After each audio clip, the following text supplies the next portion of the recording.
Christian Uck here for Insight Media at CES 2025. I'm in the Harman booth. We're going to take a look at their automotive display solutions. First up, let's take a look at their AR-HUD.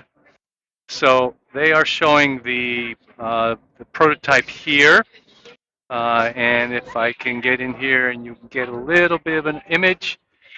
Let's see, there we go. I can see it now. It's a very standard HUD.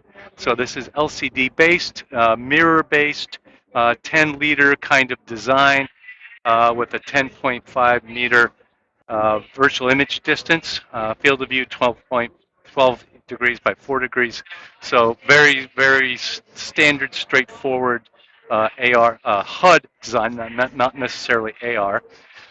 They are working on this little bit larger field of view here, and also trying to reduce the size of the HUD, of course, because no one wants to put in the 10-liter HUDs anymore. And this one actually goes to 15 liters, so a bit challenging. But also what they're trying to do in terms of virtual image distance, it's 10.5 meters right now. So the next generation, they want to have variable from 10 to infinity. They're not saying exactly how they're going to do that, but that's their design goal. They've also developed all the software to control this. So from the central processing unit to take that data, all the sensor data, and they developed a whole machine learning performance optimization and software platform to do that. And that they're actually showing that over here.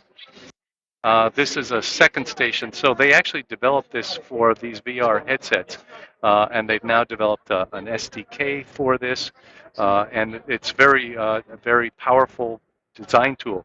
So you can take all the elements, the graphic elements of the HUD, you can customize them, move them around, change their colors and size and appearance, and create a branded solution. So that's something that they offer to their customers.